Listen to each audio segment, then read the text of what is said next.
ini sedang melahirkan. Namun tak disangka ia melahirkan sebuah durian. Tak lama kemudian wanita itu meninggal. Dan bidan pingsan. Ibu mertua langsung membuang durian ke tempat sampah. Dan keesokan harinya seorang gadis kecil secara tidak sengaja menemukan sebuah durian. Jadi gadis itu mengambilnya, kemudian perlakukan itu sebagai mainan. Tapi sudah waktunya makan malam. Kemudian buah durian diam-diam mengikuti gadis itu. Karena hanya ia yang bisa menerimanya. Dalam sekejap mata, tiba di mana hari Nira menikah. Durian tiba-tiba bergerak, seperti tidak ingin Nira menikah dengan orang lain. Melihat itu, Nira hanya bisa mengangkat kepalanya untuk memperingatkan. Mungkin itu membuatnya tenang sedikit. Di akhir pernikahan, seorang pelayan sedang membersihkan rumah. Kemudian buah durian berguling ke bawah. Melihat hal tersebut, sang pelayan langsung mendekat, lalu perlahan mencoba membuka penutupnya. Pada saat membukanya, Nira masuk. Namun sudah terlambat, pelayan langsung dimakan oleh buah durian itu. Bahkan tidak ada tulang yang tersisa. Usai memakan buah durian, ia langsung berguling untuk menghirup udara. Bahkan muncul dalam bentuk aslinya.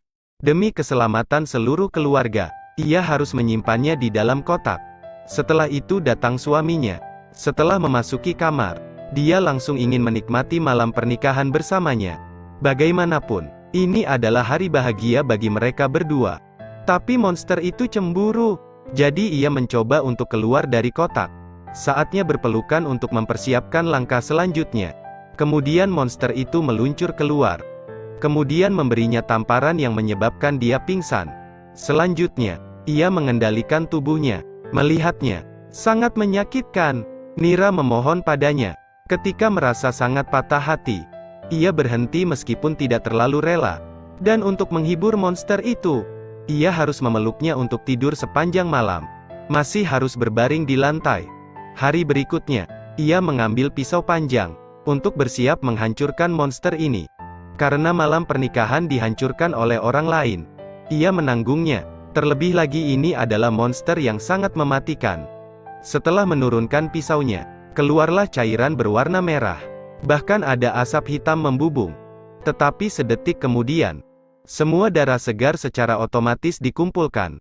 Jiwa jahat dalam buah durian juga telah muncul. Setelah itu, dia langsung masuk ke dalam tubuhnya dalam keadaan kritis. Jadi dia menutupi suaminya dengan kain. Karena hanya dengan begitu dia bisa tenang. Jadi mereka mengundang penyihir untuk menyingkirkan kebencian ini sepenuhnya.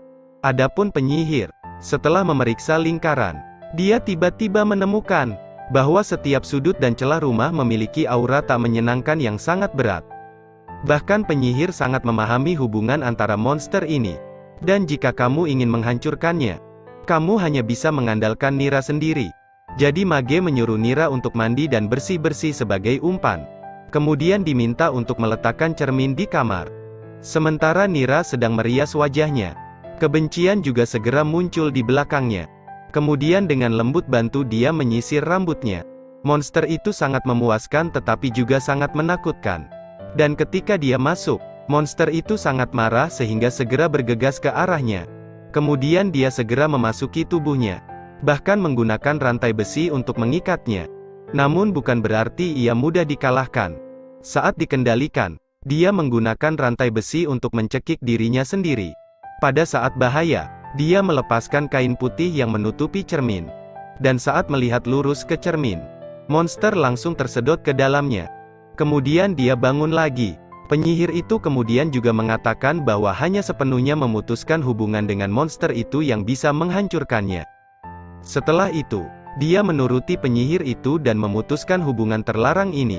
Meskipun dia telah bersamanya untuk waktu yang lama. Tapi kali ini, hanya ia yang dapat menentukan. Setelah beberapa saat, monster itu juga menghilang. Di sisi lain, dia menyuruhnya untuk tidak pernah membelikan durian untuknya.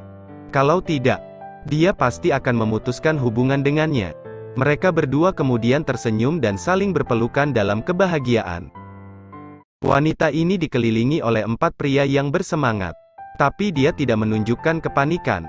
Dan dia menyuruh mereka pergi dari sini dengan cepat atau mereka akan kehilangan nyawa mereka. Begitu kata-kata itu keluar, itu membuat mereka semakin bersemangat. Jadi Mickey mendorongnya menjauh.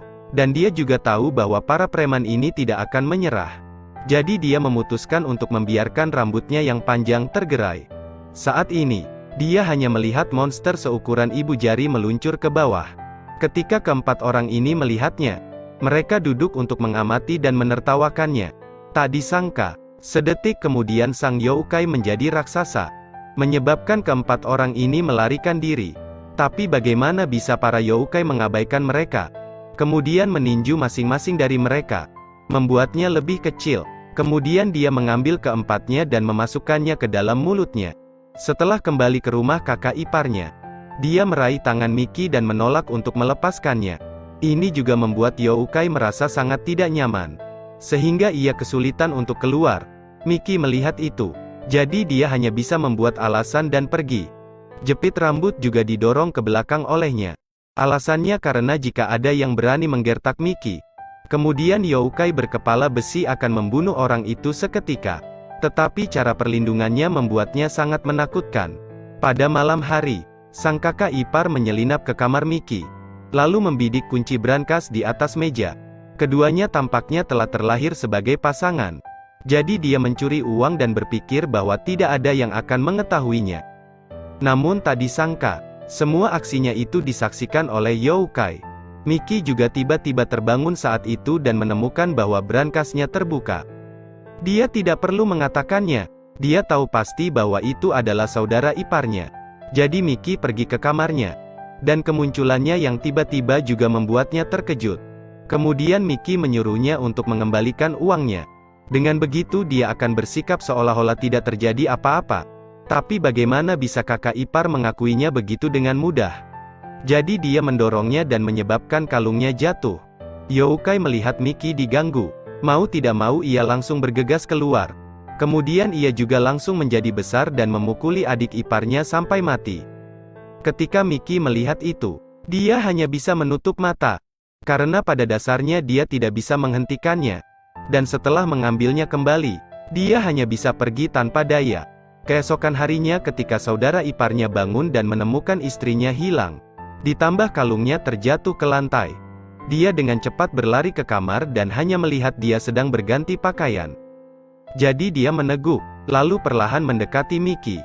Tepat ketika dia hendak pergi, kemudian Miki beruntung bisa menghindarinya dan menyuruhnya pergi dari sini.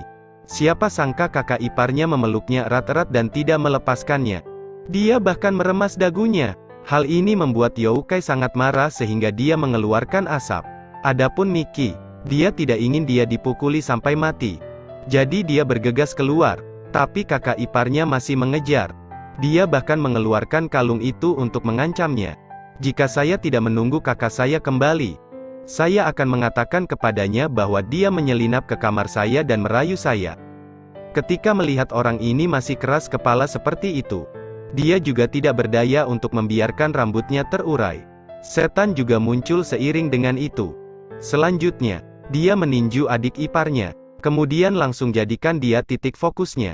Kehilangan anggota keluarga juga membuat Miki sangat menderita. Yokai melihat itu dan segera muncul untuk menghiburnya. Namun pemandangan ini tak sengaja terlihat oleh ibu mertua Miki. Dia juga langsung berteriak. Yokai melihat itu dan masuk ke dalam rambut Miki. Adapun Miki, setelah membungkus rambutnya, dia dengan cepat berlari keluar. Dan ibu mertua sekarang menceritakan kisah ini kepada semua orang. Untuk membiarkan penduduk desa percaya ini, dia bahkan menurunkan rambut Miki untuk melepaskan yokai. Tapi yokai tidak mau, tidak ada yang bisa memaksanya untuk muncul. Dan ketika ia melihat bahwa dia terus-menerus mencarinya, yokai itu segera meninjunya, menyebabkan mulutnya bergeser ke satu sisi. Sang suami, setelah mengetahui hal tersebut, langsung menghibur Miki tanpa harus khawatir. Miki sekarang akhirnya merasakan sedikit kehangatan. Tapi pada saat itu, Miki buru-buru berdiri. Suaminya juga mengikuti dan melepas pinnya.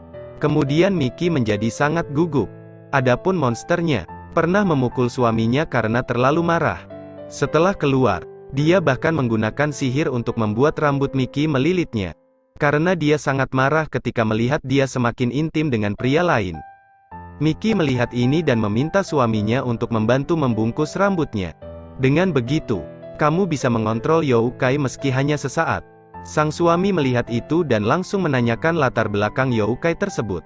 Ternyata tahun lalu, ketika dia bersama mantan pacarnya berkencan di hutan, tiba-tiba, sebuah suara misterius terdengar pada saat itu. Jika saya menghabiskan 1 miliar untuk membeli pacar Anda, apakah Anda akan menjualnya? Setelah mendengar itu, Miki menjadi takut dan menarik pacarnya pergi dari sini. Namun sang pacar berhenti berjalan. Karena menurutnya apa yang dikatakan batu itu benar adanya. Siapa yang mengira bahwa sedetik kemudian, iblis melompat keluar dan memukulinya sampai mati. Dan sejak saat itu, Youkai juga tinggal di rambut Miki. Ketika sang suami mendengarnya, dia menyuruhnya untuk tidak khawatir karena dia sudah ada di sini. Tapi Miki juga tidak bisa melakukan apa-apa, karena dia masih belum tahu seberapa dahsyat kekuatannya. Jadi dia menurunkan rambutnya untuk melepaskan iblis itu. Dia kemudian memohon padanya untuk tidak menyakiti suaminya. Tetapi jelas bahwa dia telah salah menilai keegoisannya. Setelah itu, suaminya berubah menjadi anak kecil seperti dia dan kemudian masuk ke rambut Miki. Miki juga sangat sedih dan pergi ke tempat dia biasa berkencan dengan mantan pacarnya. Karena saat ini dia hanya ingin mengakhiri semuanya. Setelah Youkai muncul, baru kemudian dia menemukan bahwa dia telah kembali ke tempat dia dilahirkan. Lalu ditanya apa yang akan kamu lakukan? Setelah mendengar itu, Miki langsung mengambil pisau dan mencukur seluruh rambutnya. Selanjutnya dia melemparkan rambutnya ke arah patung batu. Iblis juga mengikuti dan dihancurkan. Dan sejak saat itu, Miki dan suaminya juga hidup bahagia bersama. Legenda mengatakan bahwa di padang pasir ada seorang gadis berpakaian putih. Kuasai sumur di tengah gurun. Minum saja air dalam 1 jam akan dihidupkan kembali.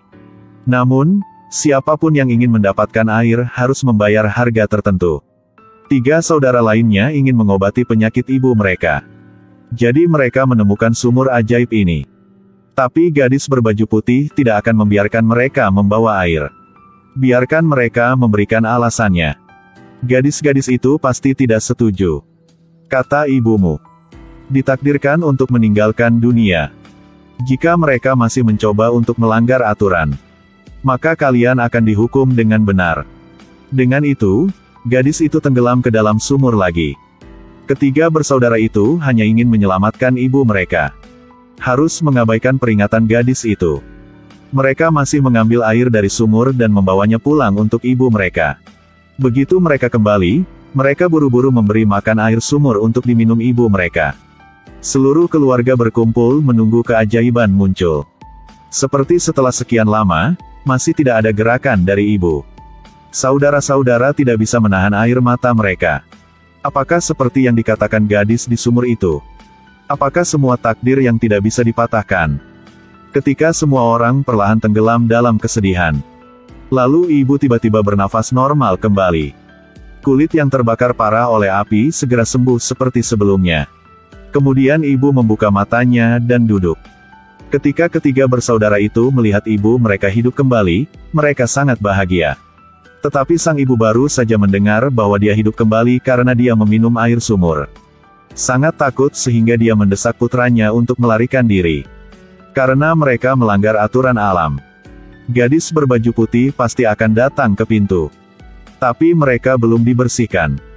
Kemudian gadis berbaju putih muncul dari genangan air di lantai. Angin mengerikan juga mengikuti. Apa yang gadis itu katakan mereka bertiga dengan sengaja melanggar aturan. Harus dihukum. Begitu kedua bersaudara itu selesai berbicara, mereka berubah menjadi asap merah. Terkunci dalam 2 vas di atas meja. Cirus tertua mengikuti tak lama setelah itu. Tersedot ke dalam vas yang tersisa. Mereka menjadi jiwa yang terperangkap dalam toples. Segera semuanya menghilang. Vas Cirus jatuh di negeri ajaib. Kebetulan bertemu Elis dan juga dibawa ke sini. Dia menemukan ada vas raksasa tergeletak di dekatnya. Dia sendiri menyusut untuk menghindari tertangkap oleh orang jahat. Elis penasaran membuka tutupnya dan melangkah masuk. Sengaja membebaskan jin, Cirus juga terjebak di sini. Cirus benar-benar ingin berterima kasih padanya. Harus memberinya 3 permata. Setiap permata sesuai dengan keinginan. Namun Elis tidak mau menerima. Lihatlah wajah tampan di hadapannya. Dia memutuskan untuk tinggal di sini sebagai istri Cirrus. Dua orang jatuh cinta dan berjanji untuk bersama selamanya.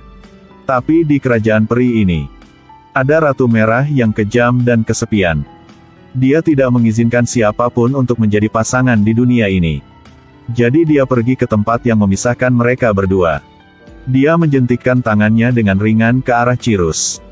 Dia segera didorong ke jurang maut. Benar-benar menghilang di antara awan. Alice membawa sakit hatinya kembali ke dunia manusia. Hari demi hari dalam kesedihan. Dia menceritakan kisah dia berlari ke keluarganya. Mereka memasukkannya ke rumah sakit jiwa. Pikir dia punya masalah. Tanpa diduga malam itu, pintu yang terkunci tiba-tiba terbuka. Ternyata Will, pasangannya di negeri ajaib, mendatanginya dan mengumumkan berita penting. Suaminya Cirrus belum keluar.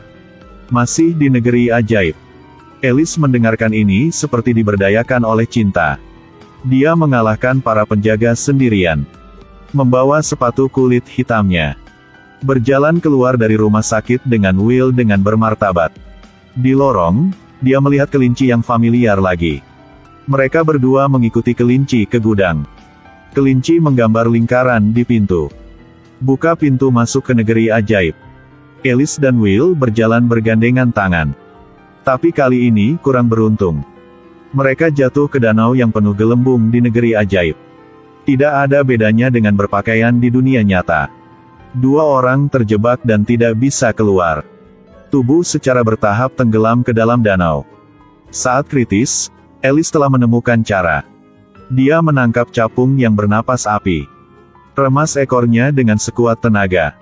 Ketika capung terluka, ia menyemburkan api besar. Gelembung yang terbakar saling menempel untuk membentuk permukaan yang keras.